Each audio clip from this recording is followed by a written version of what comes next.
Imagine for a moment stepping into the shoes of those who came before us. Welcome to a journey that transforms history into vibrant stories that captivate and inspire. A breeze rises over the Sea of Marmara. You're not looking at the sea, though. You're standing at the edge of Topkapi Palace, where the Bosphorus shimmers in the distance like a spilled tray of polished silver. Beneath your bare feet, the cool marble floor whispers of centuries. You don't belong here, but tonight you do. You are about to dine like the Sultan of the Ottoman Empire. No, not just eat, dine. As in summon, hundreds of staff receive invisible signals, make silent decisions that could shift alliances or send a chef packing for slicing a fig incorrectly. As in being fed while surrounded by ritual security scented smoke and the weight of 1,000-year tradition. And yes, you probably won't survive this if you mess up. Just stepping on the wrong carpet pattern could cause someone to vanish forever. So, before you get comfortable, take a moment to like the video and subscribe, but only if you genuinely enjoy what I do here. And do post your location and local time. I love seeing where you're listening from. Wherever you are, I hope tonight brings you rest, comfort, and maybe a curious dream or two. And let's ease into tonight's journey together. You shuffle forward. Past towering gates trimmed in green and gold, you move through cool, darkened halls that smell of oud and damp stone. You aren't headed toward a banquet hall lined with wooden chairs? That's far too ordinary. You're going deeper toward the imperial sofa room, where polished mother-of-pearl glints faintly in lantern light, and not a single plate has yet been set. Here's the first secret: the Sultan's meal begins long before a bite is served. It begins the moment his chief of protocol signals the inner kitchens, a subtle hand flick, so carefully timed it makes Swiss watches feel clumsy. There are no ringing bells or shouted commands, only invisible permission. This dining experience isn't loud. It isn't social. It's sacred choreography. While you're still adjusting to the muffled calm, the walls begin to flutter. No, not walls. Those are curtains, thick and embroidered with delicate tulip motifs. They part without sound. A young page boy, no older than 15 and dressed in layered robes, dyed with saffron and indigo, glides across the room carrying nothing. That's another thing people move before food moves. Scented towels first, then incense, then silver trays each carried by a separate servant, all trained to walk in perfect synchronization. Their faces are neutral expressions carefully composed to avoid drawing attention to themselves or worse to the food. The Sultan doesn't ask what's for dinner. He doesn't need to. A coded gesture from the chief taster will hint at the evening's lineup: a saffron lamb broth perhaps, or rice steamed with clove-studded quince. He doesn't order. He allows. And that in this world is everything. You settle in beside the great low cushion where the Sultan will recline. There is no grand dining table. Instead, a circular tray known as a sofra will be laid on the carpet, low enough that you can rest your arms against it. The carpet itself, woven into breeze, was selected not for softness, but for symbolic patterns: double-headed eagles, cypress trees, and one hidden tulip stitched upside down. Historians still argue whether that detail was a silent protest from the artisan or simply an accident. And now the food begins arriving, but not all at once. You notice this first: the trays have lids, polished silver domes engraved with tiny flowers and Quranic calligraphy. These are never lifted until a quiet nod comes from the official known as the Matba Emini, the overseer of the kitchens. His job includes preventing rebellion via oversalted soup. No pressure. The moment is reverent. First, the iftariye, small starters often consisting of dried apricots soaked in rosewater, smoked almonds, and pale slivers of cheese made from goat's milk, churned in ice-cooled skins. You smell cinnamon and orange blossom. You smell legacy, a gentle sound one spoon, brushing against ceramic. That's the sign. You lift the copper spoon placed before you. Not just any spoon, this is the kashuk carved from boxwood and rubbed with olive oil until it gleams. Every sultan had favorites. Mahmud II reportedly refused any spoon that wasn't personally whittled by his eunuch steward. Others preferred ones made of mother-of-pearl polished, until you could see your reflection, a strange irony in a meal you're not supposed to be thinking about yourself. The taste subtle. The lamb has been simmering since dawn in a mixture of apricot paste cinnamon bark and a hint of tamarind. The rice, because of course there is rice, has been steamed over muslin cloth, each grain fluffed like a feather. They call it rice fit for the prophet. A nickname possibly, or a declaration of perfection. Either way, if you find a clump, keep that disappointment to yourself. You look up. No one else is eating. Not yet. The Sultan takes the first bite and only then does the room breathe. Everyone else, his advisors, bodyguards, and various invisible officials, will eat only if his gaze drifts away. But just when you think this might be relaxing, remember it's not. The entire scene is a political performance. The number of almond slivers in your dessert could be taken as a veiled message. The order of dishes, a reminder of hierarchy. Even the absence of pickled eggplant, a favorite of some court factions, might signal a subtle snub to the Grand Vizier. Your fingers wrapped lightly around the spoon tremble, just enough to spill a bit of saffron sauce onto the tray. You don't think anyone notices. But the boy refilling Rose sherbet does, and from the twitch in his eyebrow, he will never forget it. Sleepy yet, the smell of the incense changes, from myrrh to camphor.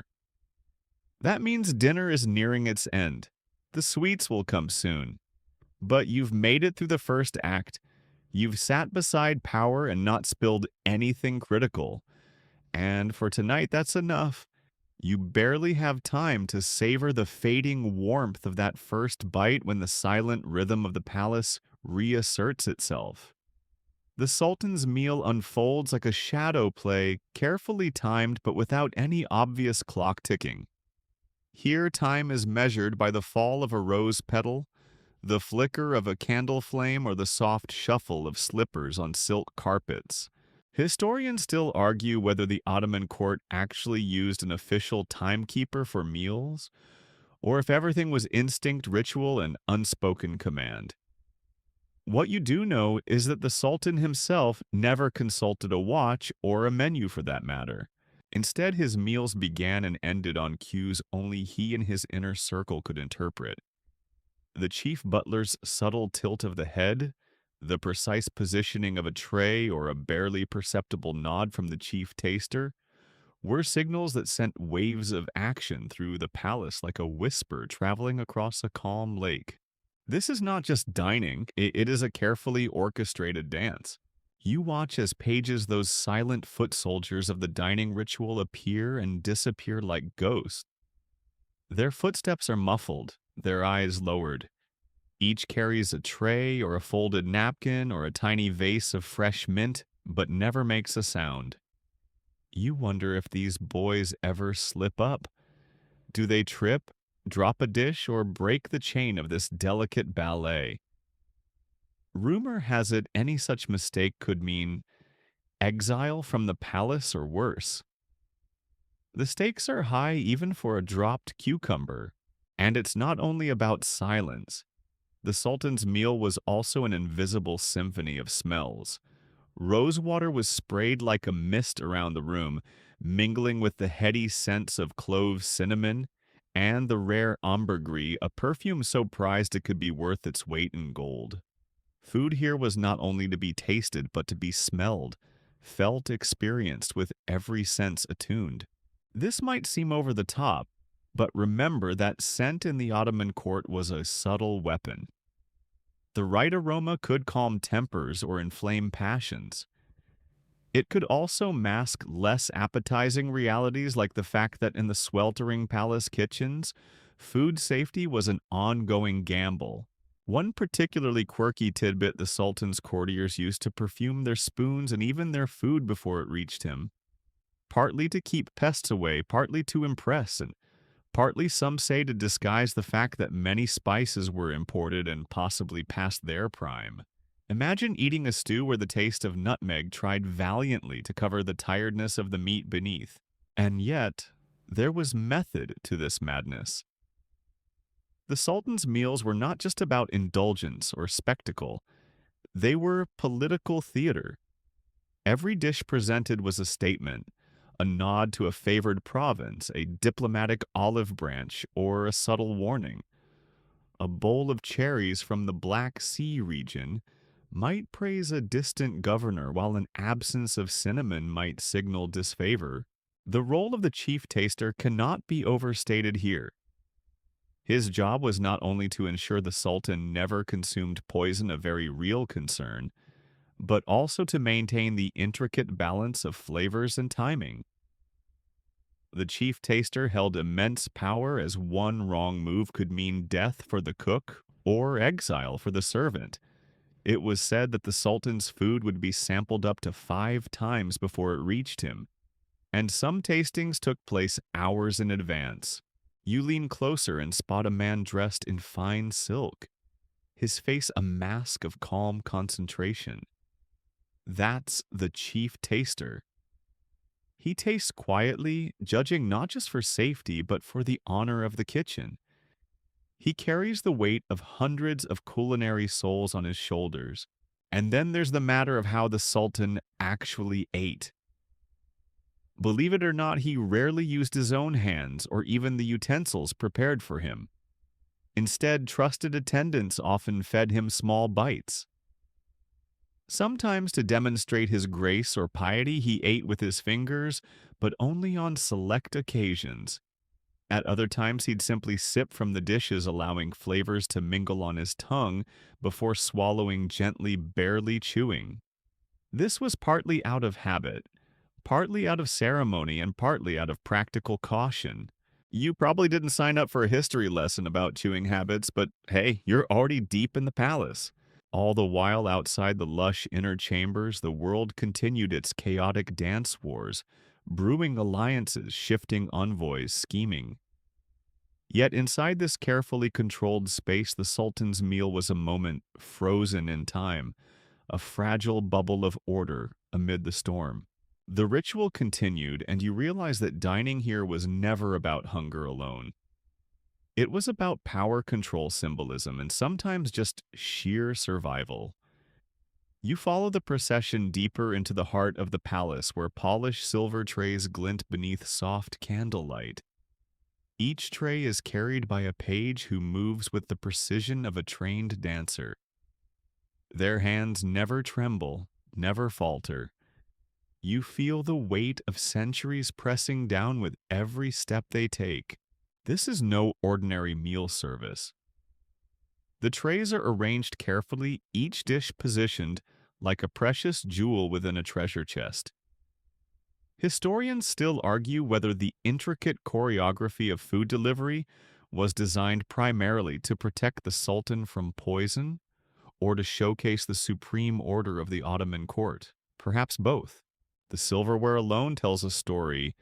Gilded, engraved, and sometimes encrusted with tiny gems, these utensils were less about function and more about status. The Sultan's cutlery was never used by just anyone.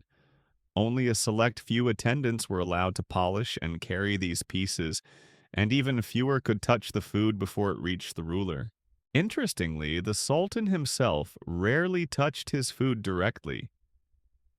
Some accounts suggest that he sometimes ate through a specially crafted golden straw, especially when sampling thick aromatic soups. This wasn't just a display of luxury. It was a way to avoid contaminating the food or having his hands scent the delicate flavors. As the trays circulate, you notice how the placement of dishes follows strict etiquette. Hot dishes come first, followed by cool salads and pickles. Sweet treats and sherbets close the meal. Every detail has a meaning, a message, a deliberate intention. One curious detail you wouldn't expect: some of the finest silver trays were engraved with tiny images of fruits, flowers, and even mythical creatures. These designs weren't merely decorative, they were believed to bring blessings and protection over the meal. Imagine your dinnerware acting as a talisman, a silver dragon keeping evil spirits at bay as you eat. You glance around the room and see that the attendants' faces are stoic, but their eyes flicker with a hint of nervous energy. The slightest mistake, a misaligned tray, a wrong gesture, could provoke a harsh response. The palace was not a forgiving place, and while the Sultan's table was filled with abundance, the pages and servants remained in strict silence, moving through the shadows like ghosts. Their footsteps were soft, their movements rehearsed. Beyond the visible ceremony, there was another layer of intrigue. Some dishes were served specifically to please certain courtiers, or to signal alliances within the palace. Serving a rare spice from Persia, for example, might curry favor with the Grand Vizier, while leaving it off the menu could mark a political slight. Amid all this, the Sultan remained a figure of controlled grace, observing sampling and deciding without uttering a word. His meals were performances, power plays wrapped in silk and scent. And as the final dish is placed before him, you feel the pulse of the palace slow for just a moment, like the quiet breath before a storm. You breathe in deeply. The room is thick with fragrance rosewater swirling through the air like a soft mist, mingling with hints of ambergris and the warm, spicy aroma of cloves and cinnamon. It's a perfume almost palpable, wrapping around you as if the very air itself were part of the feast. This isn't just scent, it's a declaration of power and prestige.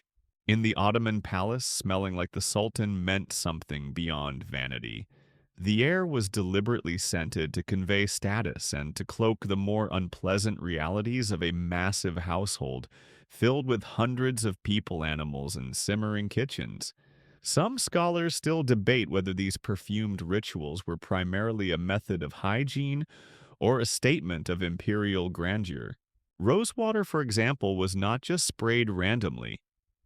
It was carefully prepared from fragrant roses grown in secret palace gardens, and often mixed with exotic ingredients like ambergris, a rare waxy substance secreted by sperm whales prized across the ancient world for its enduring scent. The Sultan's attendants sometimes rubbed this mixture onto fabrics, cutlery, and even the edges of plates. Imagine dining surrounded by invisible clouds of luxury. The connection between scent and power ran deeper. It was said that some of the perfumes had aphrodisiac properties meant to stimulate the Sultan's senses or ease the tensions of court politics. More than one diplomat claimed to have been overwhelmed by these intoxicating aromas during meetings, blurring the lines between business and pleasure. A quirky detail: courtiers reportedly applied scented powders to their hair and clothes, but never on their faces lest they offend the Sultan's delicate nose. Even the Sultan himself was known to carry small pomanders of fragrant ambergris, pressing them to his lips during moments of reflection or prayer. And here's an odd one. Remember that time you wondered how a perfume made from whale secretions became popular?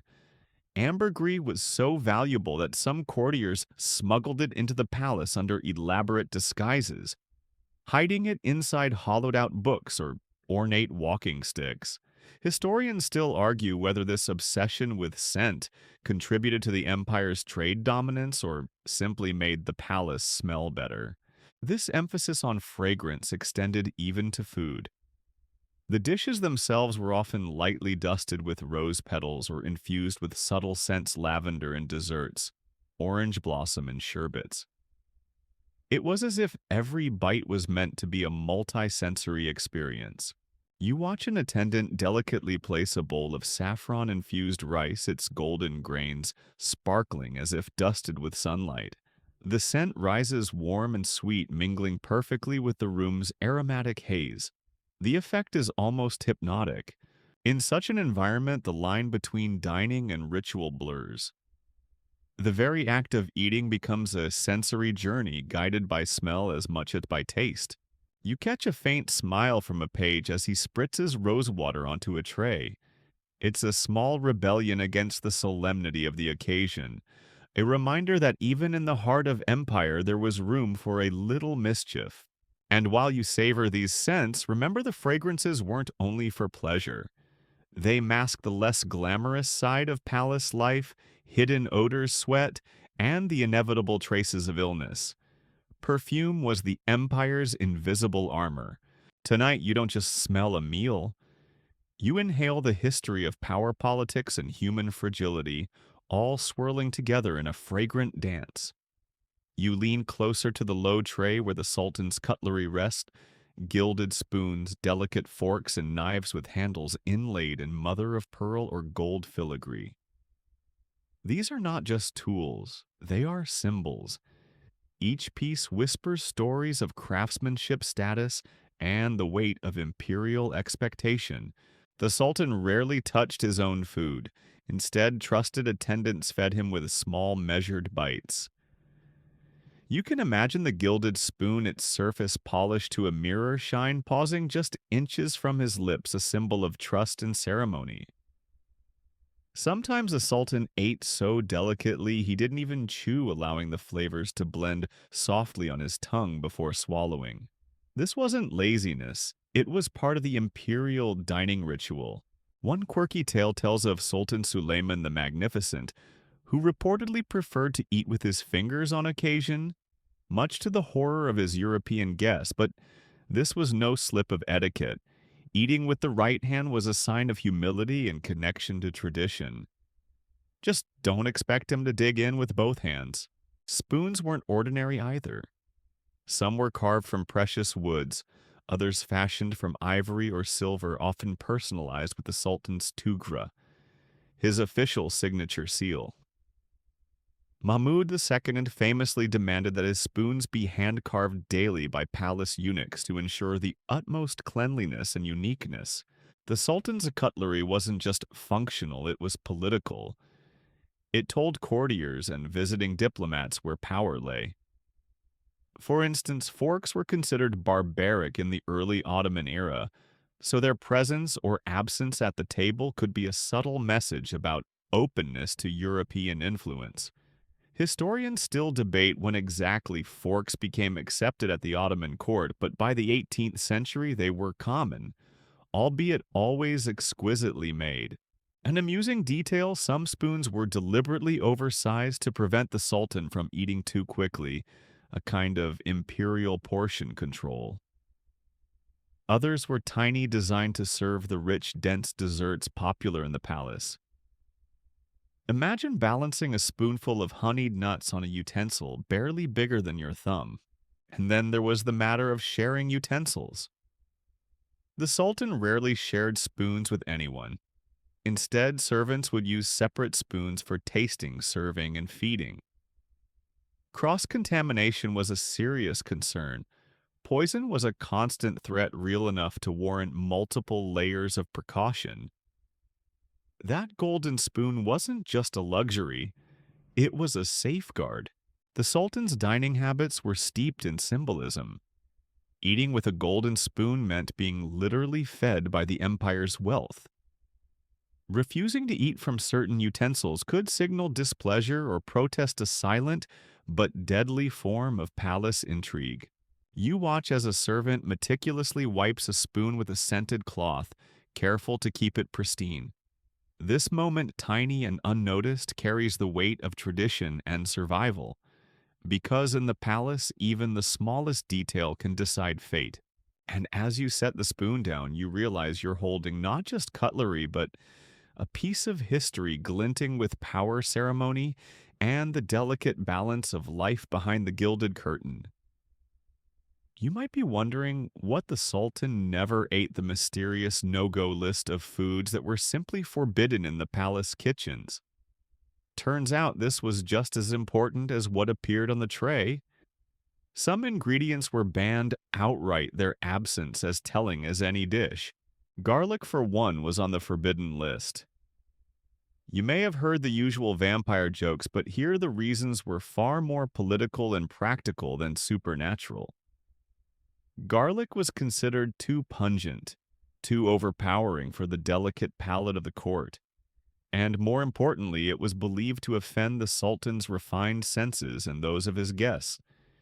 Eating garlic could sully the atmosphere of the throne room, disrupting diplomacy and decorum. Imagine a banquet where one badly timed garlic clove could derail peace talks or provoke whispered insults behind gilded fans. But garlic's exclusion wasn't just about scent. There was a superstition that garlic, with its strong flavor, stirred passions and tempers, a dangerous thing in a court where the wrong glance or word could mean exile or death. Historians still debate whether this ban was an early form of court etiquette designed to control the volatile emotions of powerful men, or merely a culinary preference that grew into a tradition. Another surprising food the Sultan was rarely served was eggplant. Though a staple of Ottoman cuisine outside the palace, eggplant was considered too common, too rustic, and some whispered too prone to causing digestive upset. It simply didn't befit the grandeur of imperial dining. There was also a belief, perhaps more folklore than fact, that eggplant could dull the senses or disrupt the Sultan's clarity of mind during critical decision-making. Given the importance of every meal as a political ritual, any threat to mental sharpness was taboo. But the forbidden list didn't end there. Foods like onions, leeks, and anything overly spicy were treated with caution or outright avoided. The emphasis was on subtlety and balance, not bold or disruptive flavors. Oddly enough, some luxury items like oysters or clams, though prized in other parts of Europe, were rarely served to the Sultan. This might have been due to concerns about freshness, given the difficulty of transporting seafood inland, or superstitions about these foods' supposed effects on vitality and masculinity. It wasn't just ingredients. Preparation methods mattered too. Foods that were too greasy or heavy were shunned to avoid indigestion. The palace kitchens, vast as they were, followed a strict code ensuring every dish was balanced, both in flavor and in effect on the body. Speaking of the kitchens, the process of deciding what made the forbidden list was complex. It wasn't just the Sultan's personal taste, it involved religious law, health considerations, and palace politics. For instance, certain animals or cuts of meat were off limits because they clashed with Islamic dietary laws, while others were banned to avoid offending powerful court factions. One particularly quirky detail: some courtiers claimed that if a dish contained even a single piece of forbidden food, the entire tray could be rejected, even if the rest was fit for a sultan. You can imagine the chaos when a misplaced garlic clove sent a cascade of dishes back to the kitchens, incurring the wrath of frustrated chefs. And while the sultan himself might never see these banned foods on his table, they lived a secret life in the kitchens. Cooks and servants often nibbled on forbidden treats in the shadows, sharing stories of these off-limits flavors like forbidden fruit.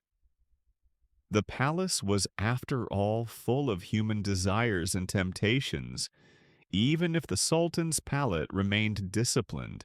You might ask, how strict was this list? Could a clever chef sneak something past the guards? Possibly, but the risks were enormous. Poison was a real threat, and strict culinary oversight was part of the palace's security. The chief taster, remember, sampled every dish multiple times before it reached the sultan, ensuring no danger lurked beneath the aromas. Historians still argue about how much of this was strict rule and how much was ritualized theater. Was the Forbidden List a way to control palace order or simply a culinary preference dressed in superstition? Maybe both. One fascinating account tells of a disgruntled cook who once dared to serve eggplant to the Sultan disguised in a spiced stew. The ruse was uncovered and the cook's career and possibly his life ended abruptly. This story became a cautionary tale for kitchens across the empire, reinforcing the sacredness of the forbidden foods. So, next time you bite into a garlicky meal or savor roasted eggplant, remember you're tasting what the Sultan never was allowed to eat, at least not in the hallowed halls of Topkapi.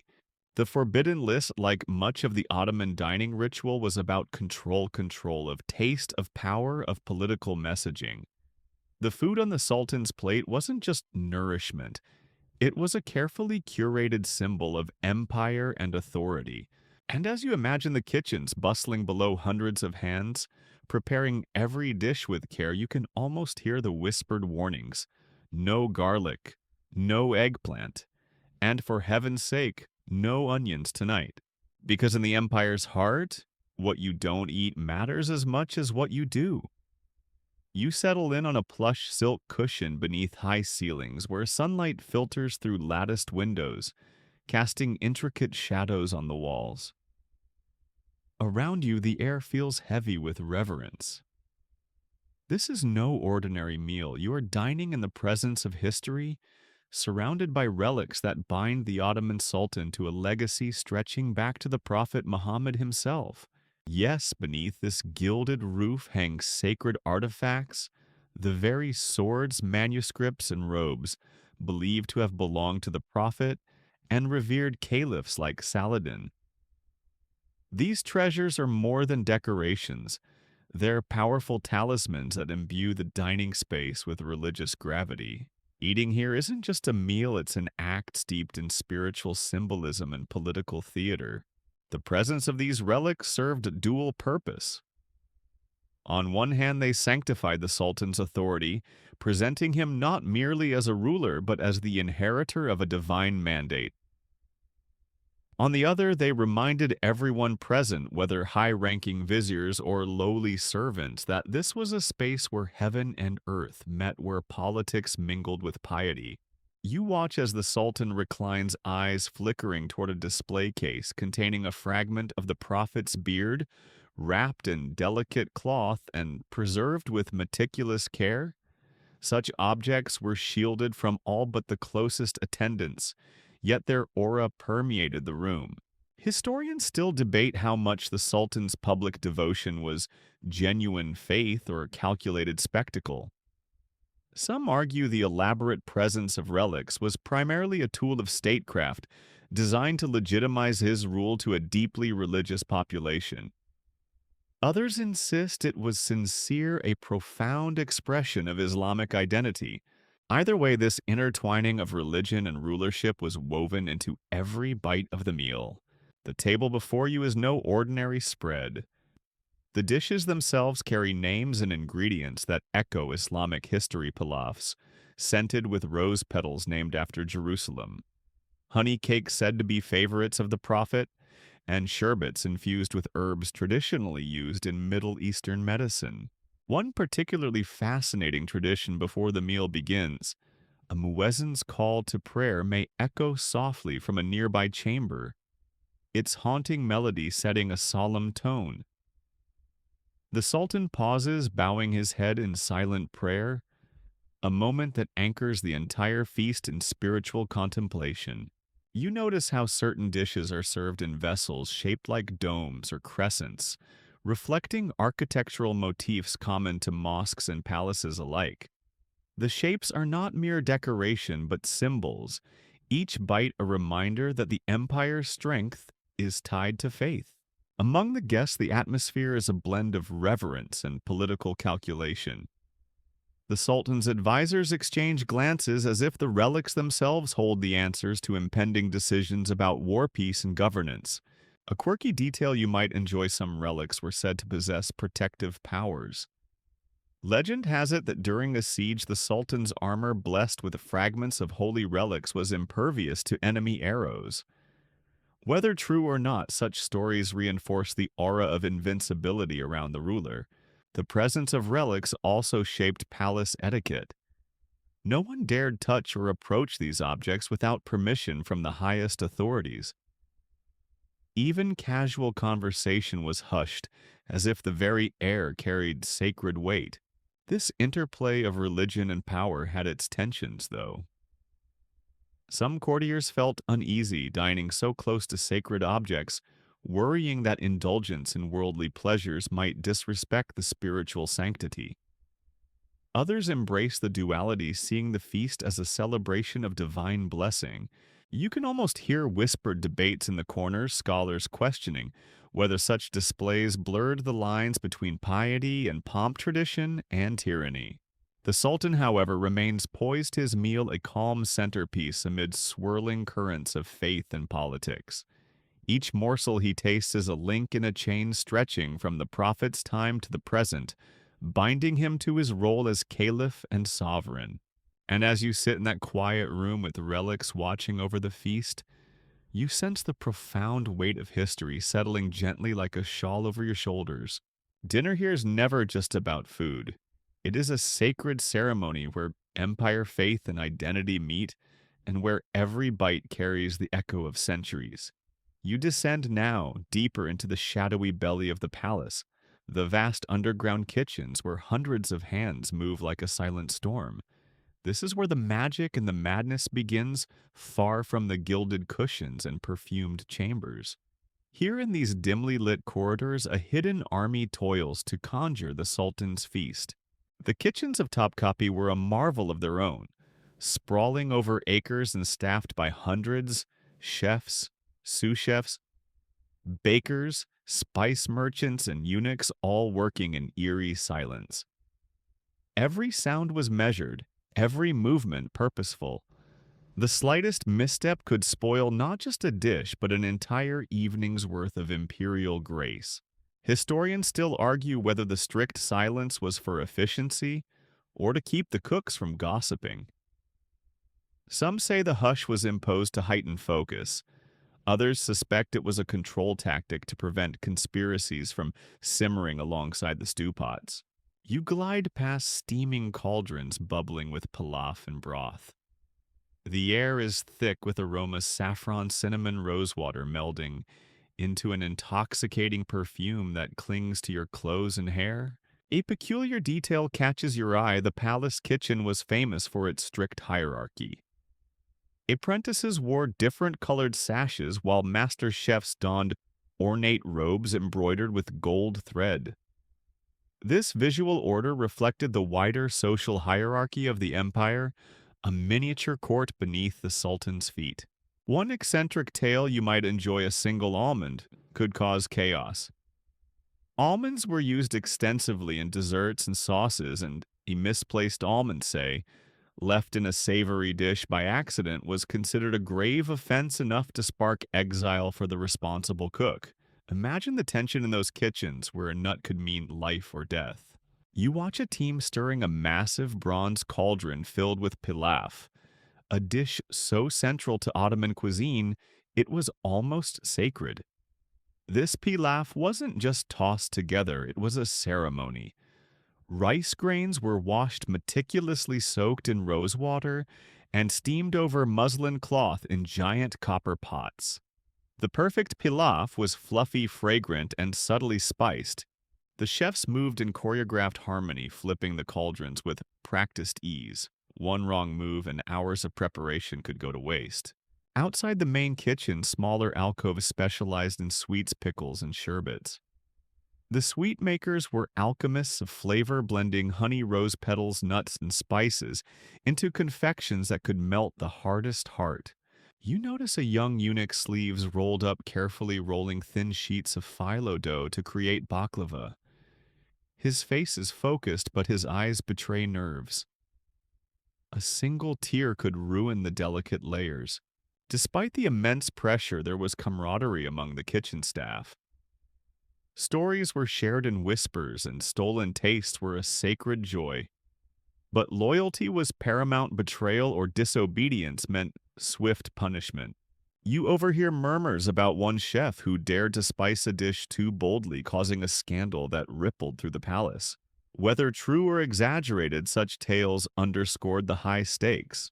Yet the kitchens were not just about food preparation. They were a political microcosm where alliances were forged and rivalries simmered beneath the surface. Eunuchs in particular wielded influence far beyond their station, often controlling access to the Sultan's table. Historians still debate how much power these kitchen officials held compared to the grand viziers and military commanders. Some suggest the kitchens were a secret nexus of influence shaping policy, as much as any council chamber. As you watch a cook carefully placing a bowl of helva, a sweet dense with honey and nuts, onto a tray, you realize that this underground world was the beating heart of the palace.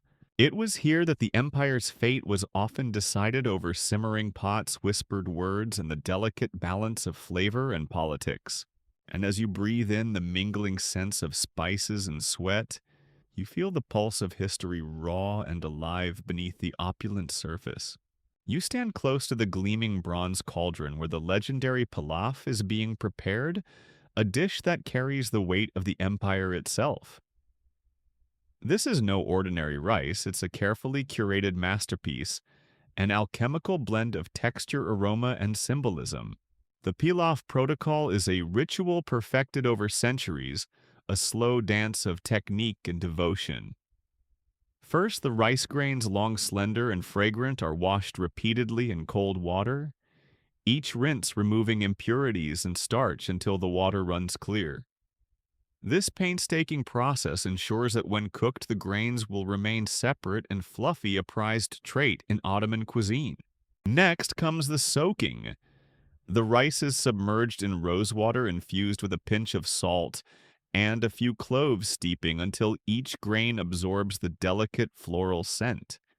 This infusion is key not just for flavor, but for the symbolic connection to imperial gardens and the delicacy of the palace's luxury.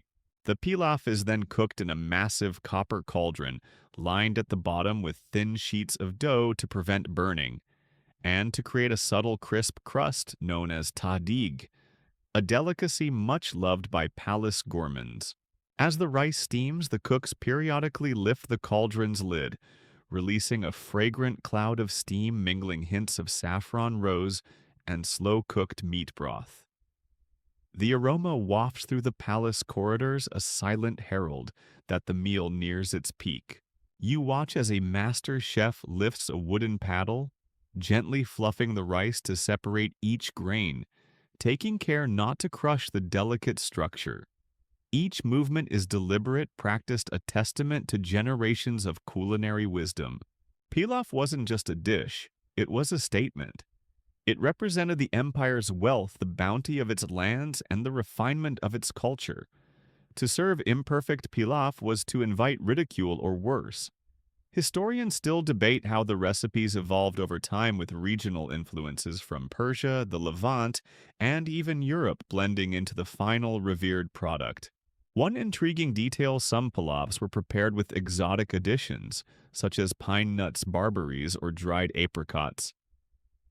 Ingredients that not only enhanced flavor but also signaled the reach of the empire's trade networks.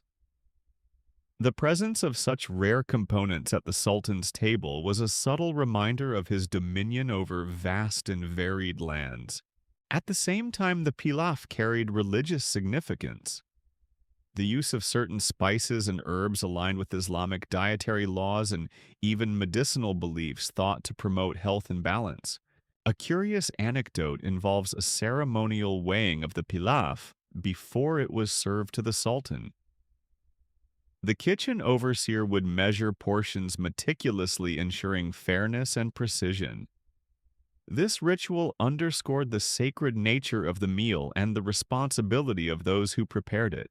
You notice that the copper cauldron is polished to a mirror shine its surface, reflecting the flickering candlelight and the faces of the cooks gathered around. This attention to detail extended beyond flavor to presentation and respect for the tools of the trade.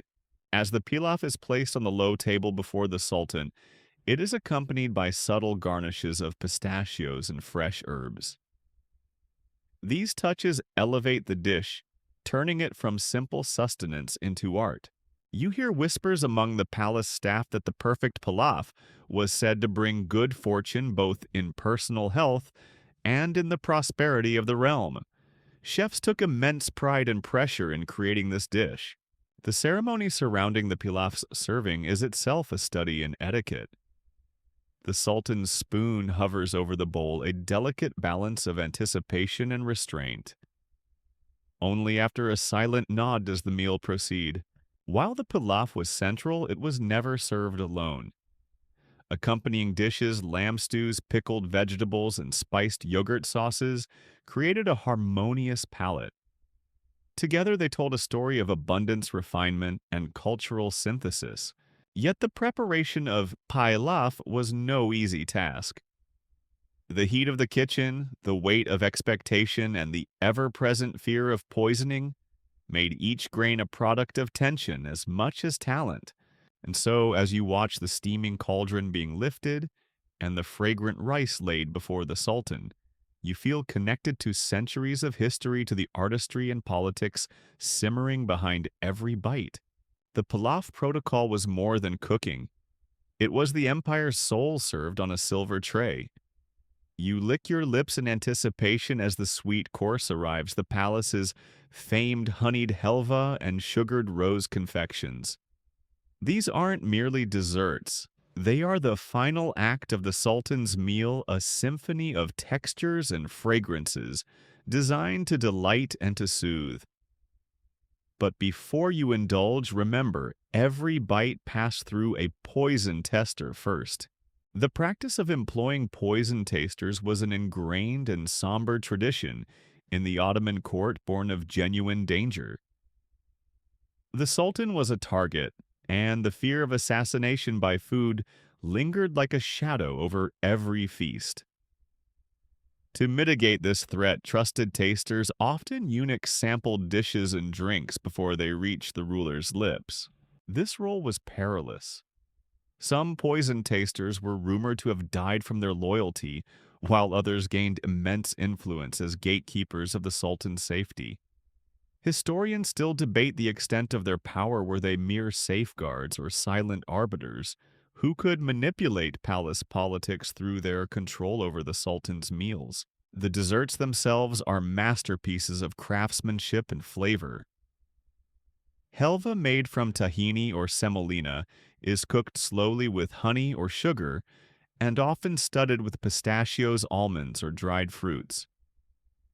The resulting texture is dense yet silky rich, but never cloying. Rosewater-infused pastries and delicate confections dusted with powdered sugar add layers of floral sweetness, perfectly complementing the earthier notes of the helva.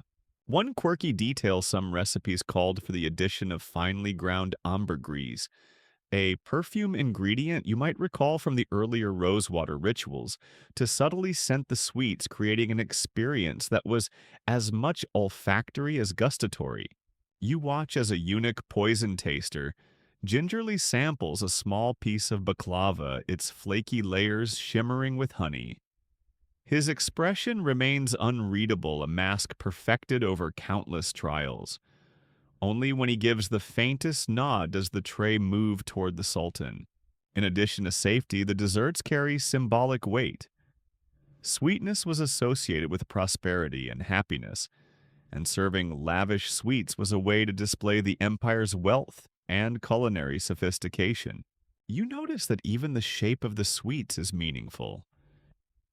Crescent-shaped pastries evoke the Ottoman flag and Islam itself, while delicate rose-shaped confections celebrate nature and beauty. The ceremonial serving of dessert often included pouring sherbet, a cool, fruity syrup over crushed ice, sometimes presented in elaborate fountains or ornate vessels. The sparkling sherbet not only refreshed the palate, but also impressed guests with its spectacle. Yet the sweetness belies a strict regimen. Despite the opulence, portions were controlled carefully to avoid indigestion, which could be dangerous in an era before modern medicine. Some historians argue that these desserts served a diplomatic function as well, used to soothe tensions or seal agreements during banquets attended by foreign emissaries. A fascinating story recounts how a sultan once gifted jars of exquisite helva to the French court, cementing an alliance through the language of flavor and luxury. Whether true or apocryphal, it speaks to the power of food as a tool of statecraft. The palace kitchens took great pride in these confections. Recipes were guarded secrets passed down through generations of chefs. It was said that some recipes included rare spices imported from distant lands, underscoring the empire's extensive trade networks. You glimpse a chef carefully folding rose petals into a sugar syrup, the petals releasing their fragrance in a delicate cloud. Each gesture seems choreographed, a blend of art and science. While you savor a bite of the honeyed helva yourself, imagining the rich sweetness mingling with rose water and nuts, you remember the silent tension behind every spoonful. The poison taster's nod was a reminder that even indulgence came at a cost. And yet, in these moments, the palace felt alive with celebration and splendor. The final dishes offered a taste not just of the empire's culinary genius, but of its complex dance of power, trust, and survival. The sweets were a balm to the soul and a testament to the Sultan's unyielding command over every aspect of his world, even the taste of honey on his tongue. You notice a gleaming bowl of fruit placed before the Sultan, a simple yet powerful symbol within the palace's culinary diplomacy. At first glance, figs and sour cherries might seem like mere refreshment, but in the Ottoman court they carried messages louder than any envoy. Fruit was a carefully chosen diplomatic tool. A gift of figs harvested from the empire's sun-kissed orchards signaled abundance and goodwill. Their sweetness represented a promise of prosperity, an unspoken treaty of friendship between the Sultan and his guests. On the other hand, a modest bowl of sour cherries, tart and vibrant, could convey a more nuanced message, perhaps caution, or a subtle reminder of the empire's strength and resolve. You lean closer and see that these fruits are no ordinary offerings. They are meticulously selected for ripeness, color, and fragrance sourced from distant provinces. Some were even imported to impress visiting dignitaries, reflecting the empire's vast reach and resources. Diplomats knew well the language of fruit. Offering a particular kind was a delicate form of negotiation. Too much sweetness could seem obsequious, too little might appear disrespectful. The placement of fruit on the table, the order in which it was served, all played into an elaborate code of conduct that only the initiated could read. Historians still debate how much of this fruit diplomacy was intentional versus ritualized tradition. Was the selection of a fig or cherry truly a political statement, or had it simply become an entrenched custom over time? Either way, the symbolism was potent. One fascinating anecdote tells of a French ambassador who misunderstood this silent language, presenting the Sultan with sour cherries at a time when figs were expected. The misstep sparked a diplomatic faux pas that took months to repair, proof that in the Ottoman court, even fruit bore weighty consequences. The significance of fruit extended beyond the table. It also influenced trade relations, as the demand for certain fruits fueled agricultural policies and regional alliances. The Sultan's preference for specific fruits could elevate the status of entire provinces. You watch as a young servant gently pours a pale pink sherbet made from sour cherries. The beverage sparkles with crushed ice, a refreshing contrast to the rich flavors of the meal. Sherbets were more than drinks, they were symbols of hospitality, and their preparation was an art form unto itself. The syrups used were often infused with rose water or exotic spices, enhancing not just taste, but also the aromatic experience. Some sherbets were said to have medicinal properties believed to aid digestion or calm the nerves. You observe the intricate dance of presentation. The sherbet is poured from a golden ewer held by a silk-robed attendant, the stream thin and steady. This ritualized pouring was designed to impress both the Sultan and his guests, underscoring the empire's wealth and refinement. The political dimension of fruit extended even to the Sultan's personal preferences. Some fruits were believed to influence temperament or health, and their presence or absence at court meals could signal shifts in favor or disfavor. One quirky detail: it was considered unlucky to refuse a piece of fruit offered by the Sultan or his courtiers. Doing so could be interpreted as an insult or a sign of rebellion. As you savor the imagined sweetness of the cherries and the cool tang of the sherbet, you realize that these humble fruits were ambassadors themselves, carrying messages wrapped in skin and seeds. And just as the orchard's bounty could shift with the seasons, so too did the delicate politics of the Ottoman court hinge on these fleeting symbols of nature's generosity. In the end, the Sultan's bowl of fruit was more than nourishment. It was a living language, a silent dialogue of power, diplomacy, and tradition that flavored the empire's very soul. You notice the boy carrying the golden ewer, a figure as important as any in the palace. Draped in silk robes embroidered with intricate patterns, his movements are swift and silent, almost ethereal. His role: to pour exactly one ladle of water at the precise moment it is needed, then vanish into the shadows. The water boy wore silk not merely for luxury, but as a symbol of the trust placed upon him. This was no ordinary task. Water at the Sultan's table was sacred, a purifier, a refresher, and a key element in the ritual of dining. The pouring was deliberate, almost ceremonial, performed with the grace that spoke of years of training. Historians still debate the origins of this custom. Some argue it was practical, ensuring the Sultan had clean water to wash his hands or cleanse his palate between courses. Others believe it was deeply symbolic, representing purity and renewal within the sacred space of the feast. The water itself was no ordinary liquid. It was often sourced from springs considered holy or medicinal. Some accounts mention water infused with rose petals or herbs, enhancing its aroma and perceived efficacy. To the Sultan, a sip was not just hydration, but a blessing. You watch as the boy approaches the Sultan, the golden ewer gleaming in the soft candlelight. He lifts the spout with precise control, allowing a thin stream to flow into a silver basin. The Sultan dips his fingers, washing away the invisible dust of the day.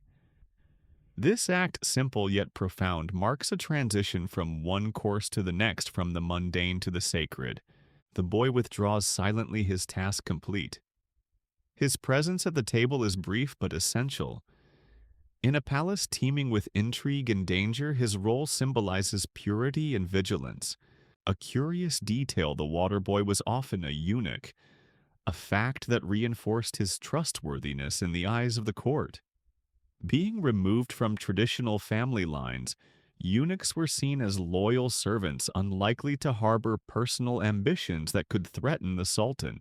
The use of eunuchs in such intimate roles was common across imperial courts, but the Ottoman practice was particularly formalized. These men held not just ceremonial positions, but often wielded significant influence behind the scenes. You overhear whispers about the training these boys underwent: years of instruction in etiquette, religious observance, and physical discipline. Their silence was absolute. Breaking it was unthinkable. The weight of their role demanded perfection. While the water boy's task might seem small, it was a linchpin in the dining ritual. It reminded all present that the meal was not merely sustenance, but a carefully managed ceremony where every detail reinforced the Sultan's supreme authority. Outside the dining chamber, the boy's role extended into palace politics.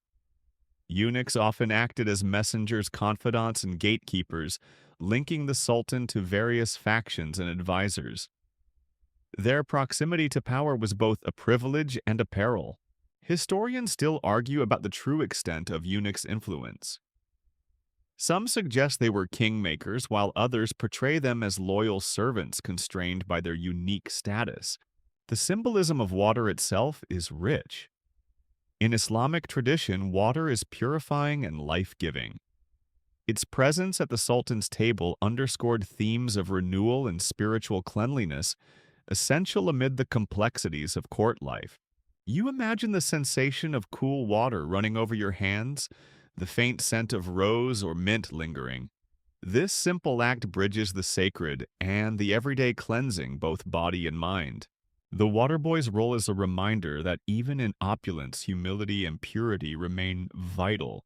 And as the golden ewer disappears once more into the palace's labyrinthine halls, you sense the delicate balance of ritual and power that sustains the Ottoman world, one measured ladle at a time.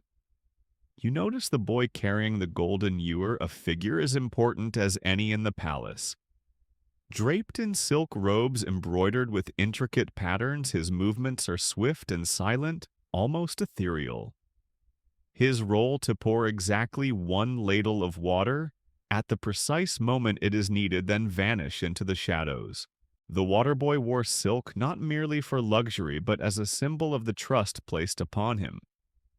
This was no ordinary task. Water at the Sultan's table was sacred, a purifier, a refresher, and a key element in the ritual of dining. The pouring was deliberate, almost ceremonial, performed with a grace that spoke of years of training. Historians still debate the origins of this custom. Some argue it was practical, ensuring the Sultan had clean water to wash his hands or cleanse his palate between courses. Others believe it was deeply symbolic, representing purity and renewal within the sacred space of the feast. The water itself was no ordinary liquid. It was often sourced from springs considered holy or medicinal. Some accounts mention water infused with rose petals or herbs enhancing its aroma and perceived efficacy. To the Sultan, a sip was not just hydration, but a blessing. You watch as the boy approaches the Sultan, the golden ewer gleaming in the soft candlelight. He lifts the spout with precise control, allowing a thin stream to flow into a silver basin. The Sultan dips his fingers, washing away the invisible dust of the day. This act, simple yet profound, marks a transition from one course to the next, from the mundane to the sacred. The boy withdraws silently, his task complete. His presence at the table is brief but essential. In a palace teeming with intrigue and danger, his role symbolizes purity and vigilance. A curious detail, the water boy was often a eunuch, a fact that reinforced his trustworthiness in the eyes of the court. Being removed from traditional family lines, eunuchs were seen as loyal servants, unlikely to harbor personal ambitions that could threaten the Sultan. The use of eunuchs in such intimate roles was common across imperial courts, but the Ottoman practice was particularly formalized. These men held not just ceremonial positions, but often wielded significant influence behind the scenes. You overhear whispers about the training these boys underwent, years of instruction in etiquette, religious observance, and physical discipline. Their silence was absolute. Breaking it was unthinkable. The weight of their role demanded perfection. While the water boy's task might seem small, it was a linchpin in the dining ritual. It reminded all present that the meal was not merely sustenance, but a carefully managed ceremony where every detail reinforced the Sultan's supreme authority. Outside the dining chamber, the boy's role extended into palace politics. Eunuchs often acted as messengers, confidants, and gatekeepers, linking the Sultan to various factions and advisors. Their proximity to power was both a privilege and a peril. Historians still argue about the true extent of eunuchs' influence. Some suggest they were kingmakers, while others portray them as loyal servants constrained by their unique status. The symbolism of water itself is rich. In Islamic tradition, water is purifying and life-giving. Its presence at the Sultan's table underscored themes of renewal and spiritual cleanliness, essential amid the complexities of court life. You imagine the sensation of cool water running over your hands, the faint scent of rose or mint lingering. This simple act bridges the sacred and the everyday, cleansing both body and mind. The water boy's role is a reminder that even in opulence, humility and purity remain vital. And as the golden ewer disappears once more into the palace's labyrinthine halls, you sense the delicate balance of ritual and power that sustains the Ottoman world, one measured ladle at a time. You find yourself drifting toward the distant clamor of the Janissaries, the Sultan's elite guards and fierce warriors. Their presence looms over the palace like a shadowy tide, and their moods could shift the course of empires. These men dressed in distinctive crimson and white uniforms were more than soldiers. They were a potent political force who wielded influence well beyond the battlefield. What's fascinating is that, despite their military discipline, the Janissaries had surprisingly particular tastes, especially when it came to dining. They were known for their loud communal meals, a stark contrast to the silent ritualized feasts of the Sultan. Their food preferences even influenced the palace menu. Legends tell of entire dishes being tailored to keep the Janissaries satisfied and, more importantly, loyal. You can almost hear the boisterous laughter and slurping as they gathered to eat steaming bowls of thick, hearty soup and succulent kebabs grilled over open flames. The geometry of these kebabs, the precise skewering of meat, vegetables, and spices, was almost as important as their flavor. Some say the shape was coded, signaling allegiance or rank within the core. Historians still argue whether the Janissaries' fondness for certain dishes helped cement their unique identity, or was merely a practical reflection of their rigorous physical demands. But one thing is certain: if the Janissaries were unhappy, especially at mealtime, the entire empire felt the tremors. A quirky anecdote involves a Janissary revolt triggered by cold soup, yes, cold soup. Apparently, a failure to serve piping hot food sparked outrage, escalating tensions that threatened to boil over into rebellion. The Sultan's cooks learned fast the Janissaries' appetites were not just about nourishment, but about power and respect.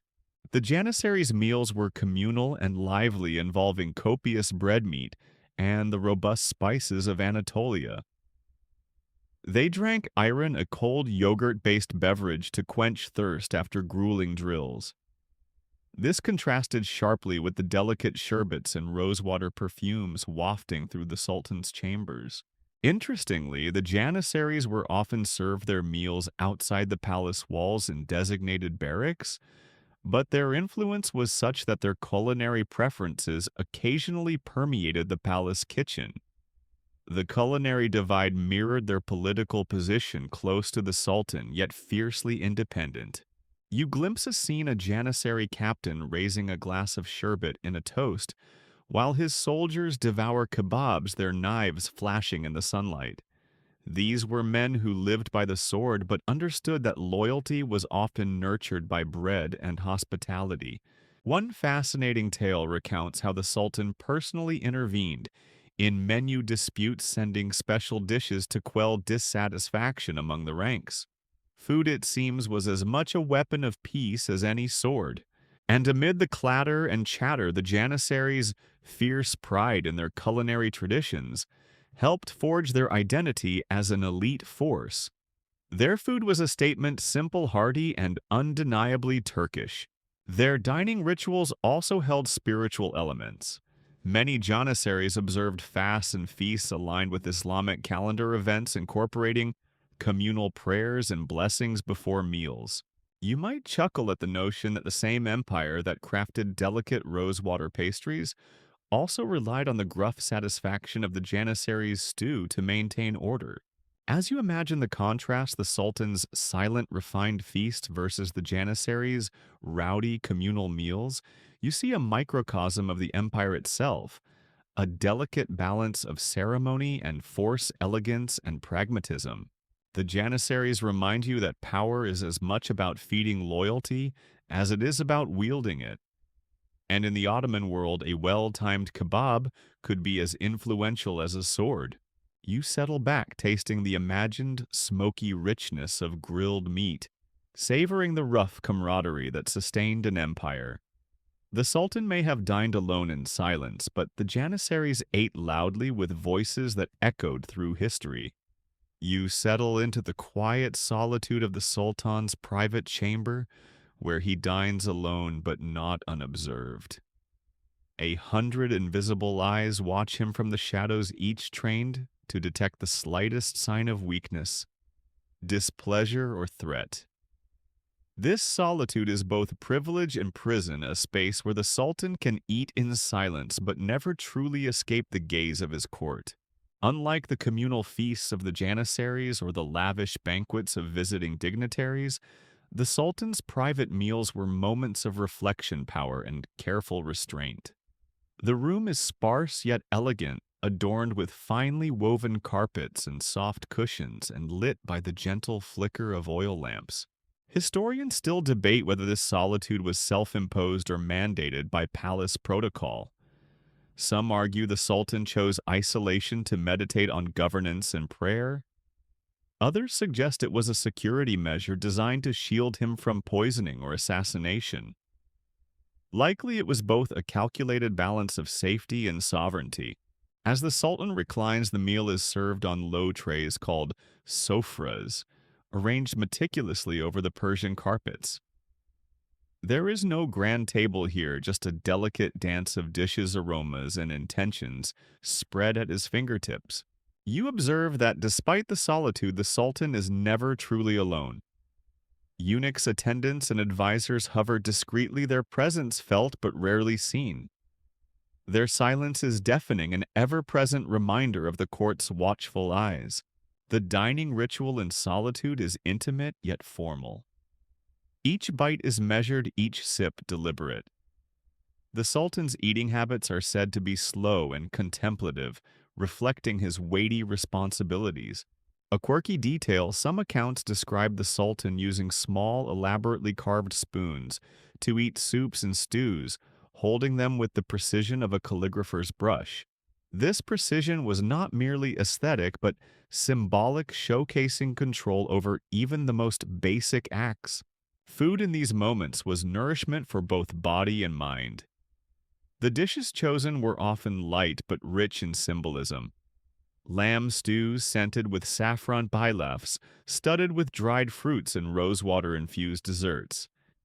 Each element was a thread in the tapestry of empire and faith.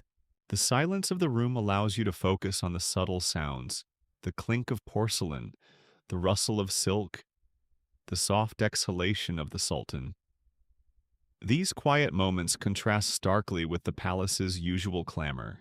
You might find it surprising that despite the solitude, the Sultan's mood was influenced by those invisible observers. Courtiers watched for signs. Was he satisfied, distracted, ill? Every gesture could be a message to those vying for favor.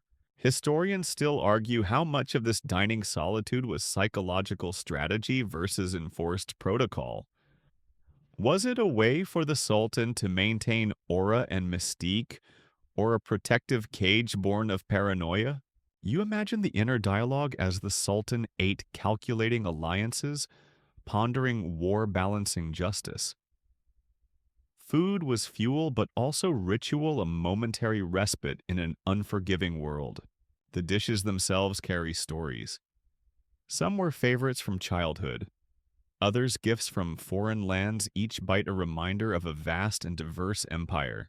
And as the meal progresses, you sense the profound isolation beneath the grandeur, a solitary figure bearing the burdens of a realm, eating not for pleasure, but necessity. You lean back, tasting the imagined flavors mingled with silence, understanding that dining alone amidst 100 watchful eyes was both privilege and burden. The Sultan's solitary feast is a study in contrast power and vulnerability, ritual and reality presence in isolation. In these quiet moments, the empire's pulse slows, revealing the human heart at its center. You sit back on the plush carpet, marveling at how the Sultan's table isn't a table at all. Unlike European kings seated on thrones around grand wooden tables, the Ottoman Sultan dined on low trays called sofras, set atop richly woven Persian carpets. This wasn't just a cultural quirk, but a deliberate symbolic choice, a fusion of practicality, tradition, and imperial style. The sofra was typically a large round tray made of silver or gold-plated brass, elaborately engraved with floral motifs, Arabic calligraphy, or Ottoman symbols such as tulips and crescents. These trays were set on cushions or short wooden legs, allowing the Sultan to recline comfortably on cushions while eating. Imagine the softness of silk cushions beneath you, the gleam of precious metals just inches away, the subtle scent of rosewater lingering in the air. Historians still debate whether this dining style originated from nomadic Turkic traditions or was influenced by Persian and Arab customs. Whatever its roots, the sofra came to symbolize not only the Sultan's royal status, but also the intimate communal spirit of Ottoman dining. You watch as servants carefully arrange dishes on the tray bowls of fragrant pilaf glazed kebabs, pickled vegetables, and delicate pastries. Each dish is placed with precision, creating a visual feast as compelling as the flavors to come. The lack of a formal table allowed for flexibility and intimacy. The Sultan could adjust his position shift cushions or lean toward favored dishes without barriers. This relaxed posture contrasted sharply with the rigid etiquette expected at European courts, emphasizing a different philosophy of power and presence.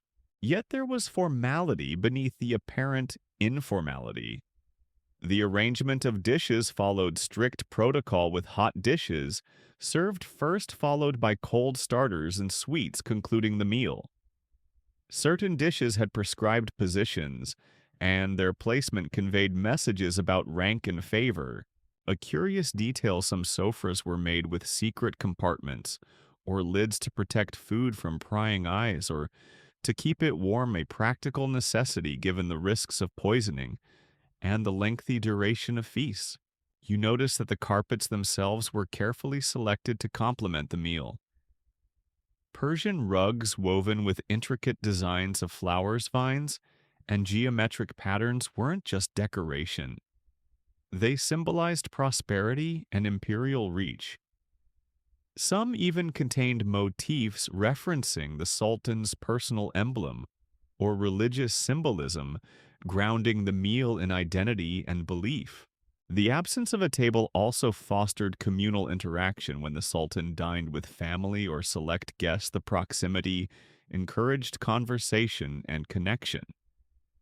Yet even in these moments, hierarchy was evident. The Sultan's sofra was elevated above others, and attendants served discreetly from the sides. You might find it surprising that despite the opulence, this dining style was surprisingly comfortable, promoting relaxation in a world otherwise filled with ceremony and vigilance. Historians debate whether the Ottoman sofra influenced dining customs beyond the empire, particularly in the Balkans and Middle East, where similar low trays and carpet dining remain traditions. You imagine the sensation of reclining against cushions, a soft carpet beneath, and the gleam of silverware just out of reach, a sensory experience combining luxury with homeliness. The sofra reflects the Ottoman philosophy of balance between power and accessibility, formality and comfort, tradition and innovation. As you picture the Sultan lifting morsels from the tray with a delicate spoon, the scene feels intimate despite the vast empire it represents. The low dining style reminds us that power can be expressed not only through grandeur, but also through thoughtful design and cultural resonance. And as the meal unfolds across the carpeted floor, you feel connected to centuries of tradition where every detail, no matter how small, speaks volumes about identity, authority, and belonging. You find yourself in the midst of an enigmatic tale, the dinner that never happened. Imagine a grand banquet hall, the finest dishes prepared by the palace chefs, the air thick with anticipation, and the Sultan himself poised to partake in what should have been a feast to remember. Yet instead of sitting down to eat, the Sultan rises, looks upon the lavish spread, and walks out. No one knows exactly why. This curious incident remains a puzzle for historians, wrapped in speculation and rumor. Some suggest the Sultan found the meal unworthy, perhaps poorly prepared or ill-timed. Others whisper of political intrigue that the banquet was a trap or a protest. A few even speculate the Sultan was in ill health or troubled by court conspiracies prompting him to forego the meal. Whatever the reason, the event sent ripples through the palace, sparking confusion and fear. The chefs who had labored for days faced suspicion, courtiers whispered, and the atmosphere grew tense. The dinner that never happened became a symbol of the fragility beneath imperial grandeur. In the Ottoman court, a missed meal wasn't just a personal choice, it was a statement. The Sultan's absence from the table could signal displeasure, a political message, or a harbinger of change. The entire court watched and waited, trying to decipher meaning in the silence. One intriguing theory holds that the Sultan walked out due to a disagreement with his advisors over foreign policy, using the meal as a form of silent protest.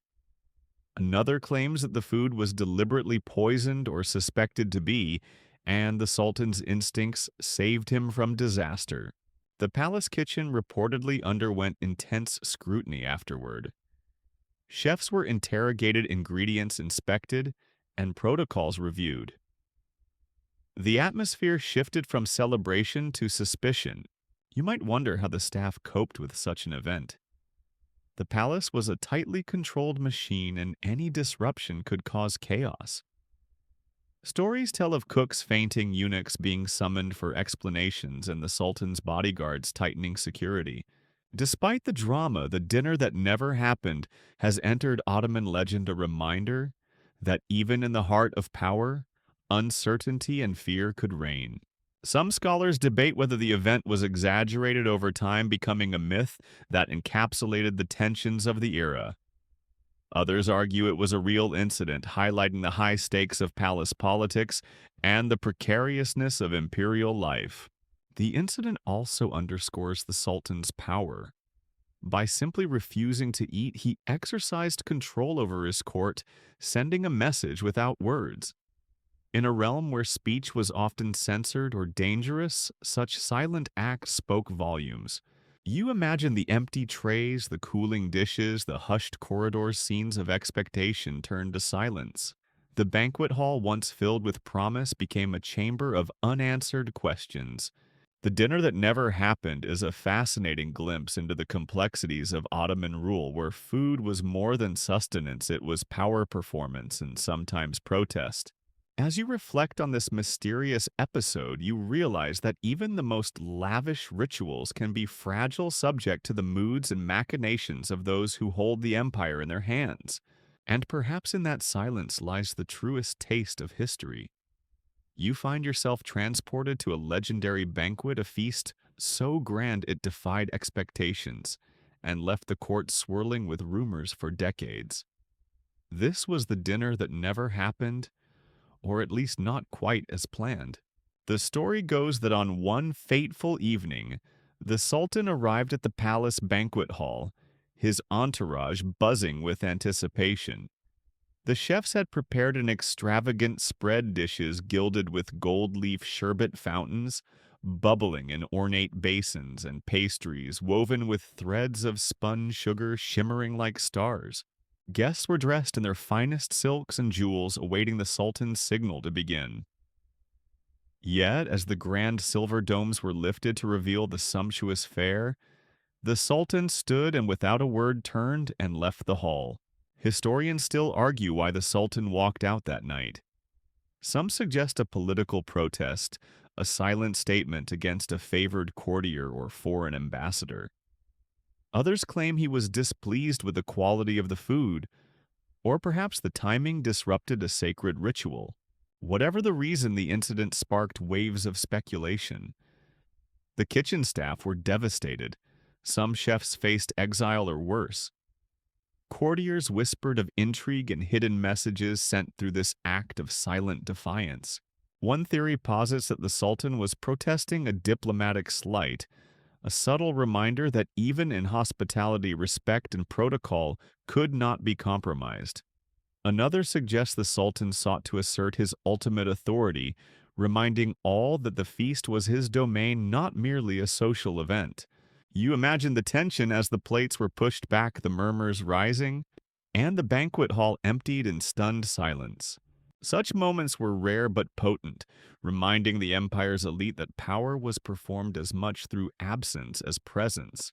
The lavish preparations for the banquet highlight the palace's obsession with a spectacle. Gold thread pastries and sherbet fountains were not merely food, but theatrical elements designed to dazzle and impress. The floating sherbet fountains in particular were marvels of engineering and artistry. Water and syrup cascaded over intricately carved marble basins, releasing delicate aromas and shimmering like liquid jewels. They were symbols of abundance and the Sultan's control over nature's bounty. One quirky detail, some guests claimed the sherbet was so sweet and potent, it could induce a kind of reverie or dreamy state, an edible enchantment to soften hearts and sharpen senses. The incident of the dinner that never happened remains a cautionary tale within Ottoman history, an example of how even the most meticulously planned rituals could be disrupted by the will of one man. You might wonder how the court recovered from such a public rebuke. It is said that the Sultan's next banquet was even more lavish reaffirmation of his power and the resilience of the empire's traditions. The story also speaks to the delicate balance between ceremony and reality in the Ottoman court. Food was a language of diplomacy, hierarchy, and control, but it was also subject to human whims and emotions. As you reflect on this tale, you see the meal not just as nourishment, but as a stage on which the dramas of empire were enacted, sometimes with words, sometimes with silence. And as the memory of that fateful banquet lingers, you realize that in the Ottoman world, dining was never just about food, it was about power presence and the unpredictable dance of history. You glide into a scene of almost fantastical splendor, where the Sultan's dinner transforms into a dreamlike banquet that blends reality with imagination. Picture a feast where sherbet fountains flow like liquid jewels, pastries shimmer with gold threads, and dishes are named after the stars themselves. The air hums with soft music from ney flutes and delicate drums, while lanterns cast warm pools of light over tables laden with culinary marvels. This is no ordinary meal, it is an orchestrated spectacle designed to awe and enchant. Floating sherbet fountains are the centerpiece, ornate marble basins, carved with intricate floral patterns where streams of sweet, rose-infused syrup cascade gracefully, releasing clouds of fragrant mist. These fountains are not merely decorative. They symbolize the eternal flow of life in the Sultan's dominion over both nature and artifice. Pastries dusted with edible gold thread glisten like celestial bodies, their delicate layers infused with spices from the farthest reaches of the empire.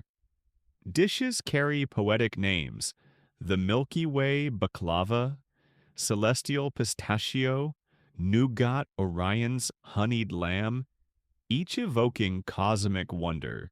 Historians still debate the extent to which such fantastical banquets were common or reserved for rare occasions.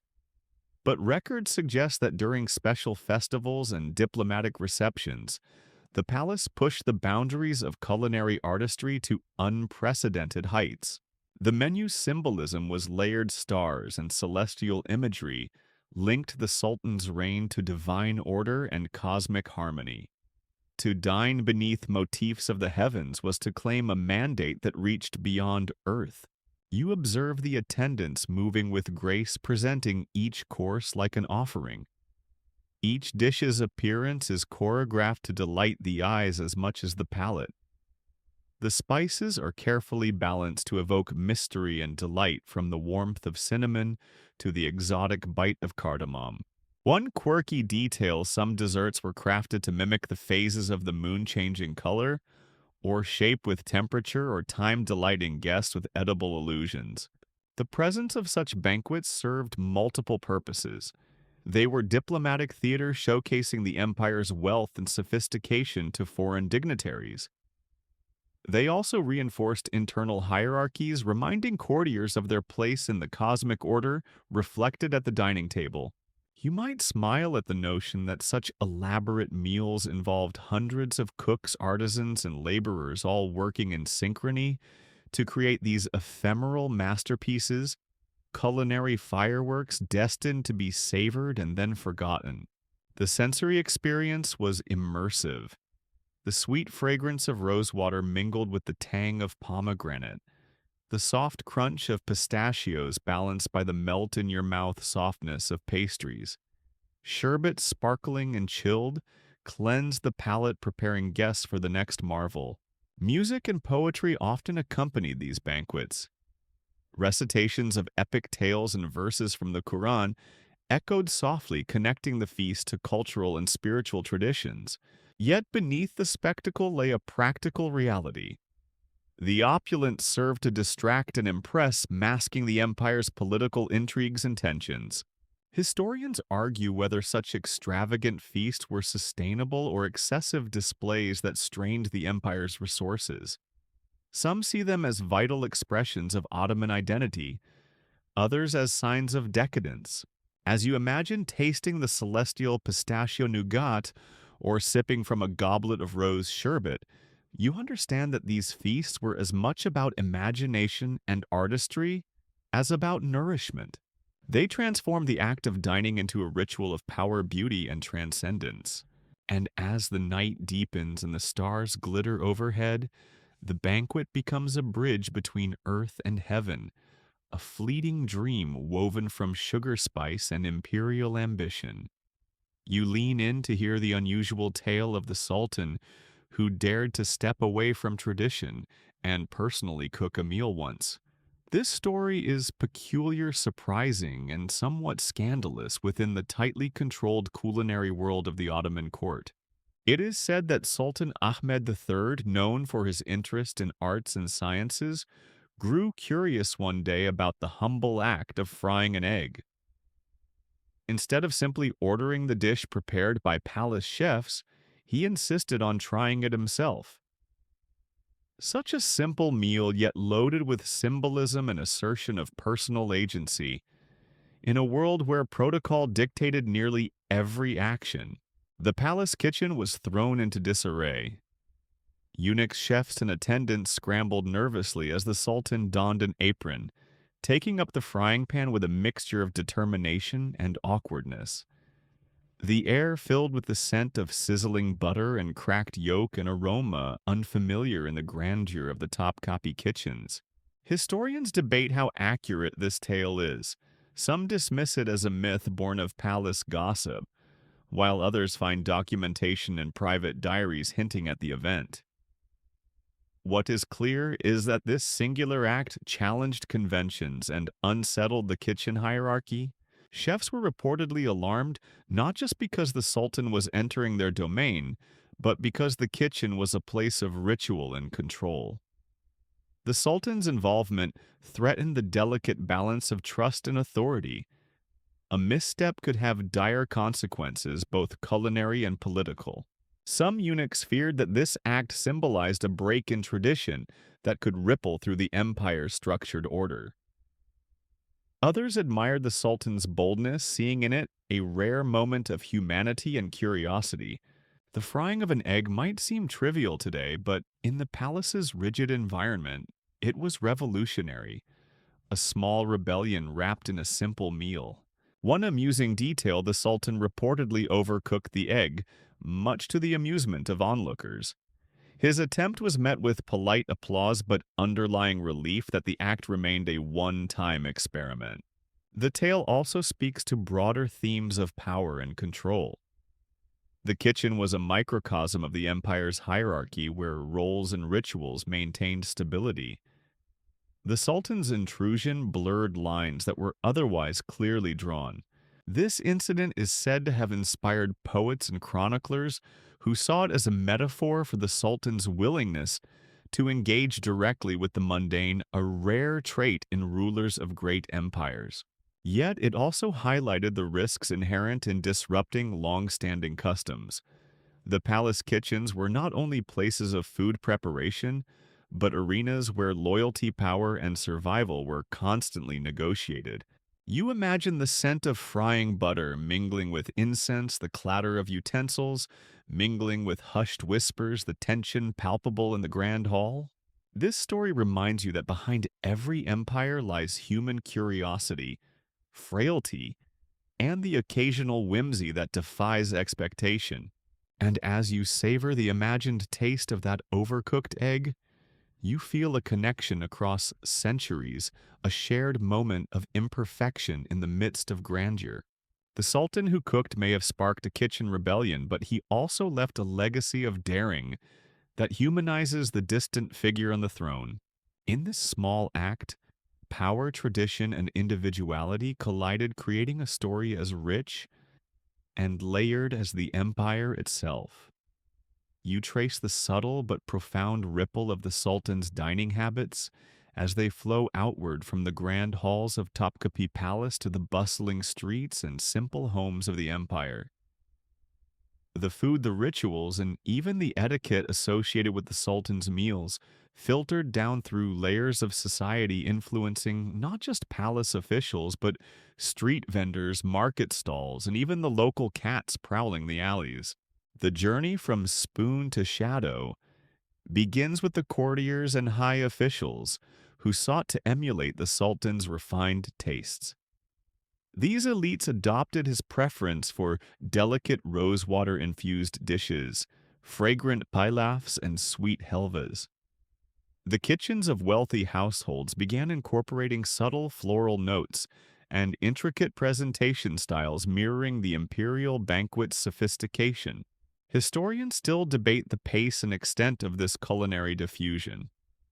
Some argue that only the elite truly embraced the Sultan's palate, while others suggest that even common folk adapted flavors and recipes, blending local ingredients with imperial influences. Market vendors keen to capitalize on the prestige associated with palace dishes crafted versions of sherbets, kebabs, and pastries that evoked the grandeur of the Sultan's table but were affordable for everyday consumption. You can almost hear the calls of street sellers hawking rose sherbet or fresh figs, their voices mingling with the clatter of horse-drawn carts and the chatter of bazaars. Even the local cats ever present in Istanbul's streets benefited from this culinary culture. Palaces and mansions regularly discarded scraps of rich foods, attracting felines who prowled beneath tables and along market corners, their sleek forms a living thread between palace luxury and street life.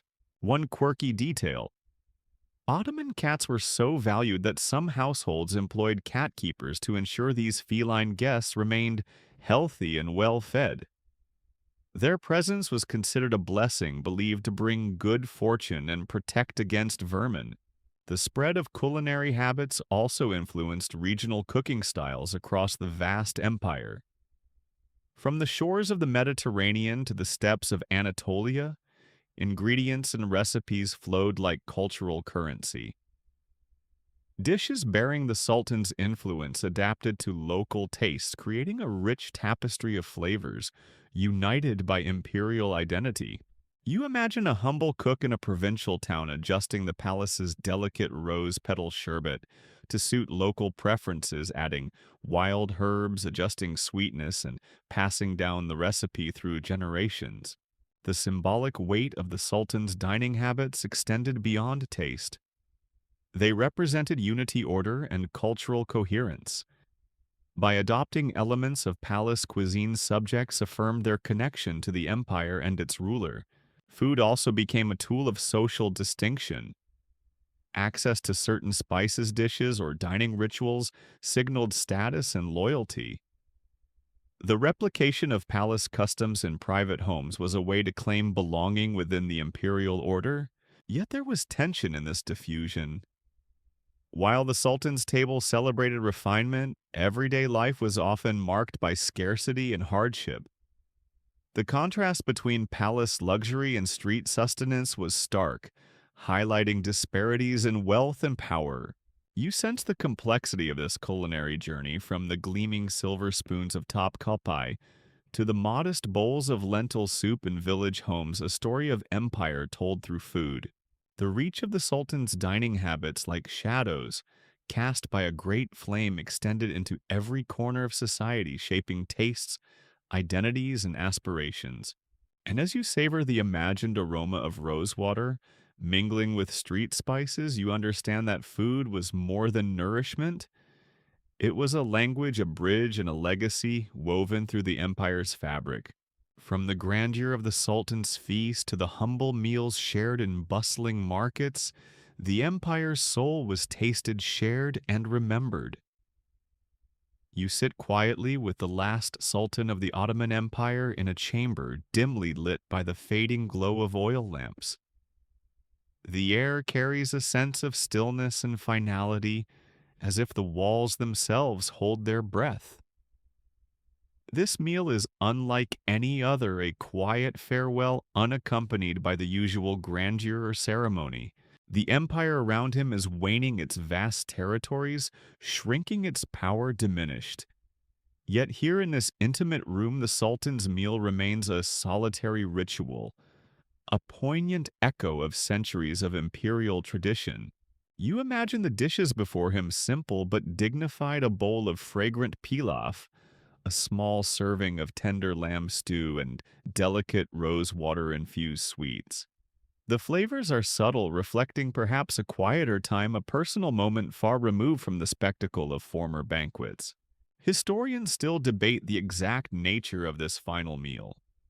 Some suggest it was marked by austerity, reflecting the empire's decline.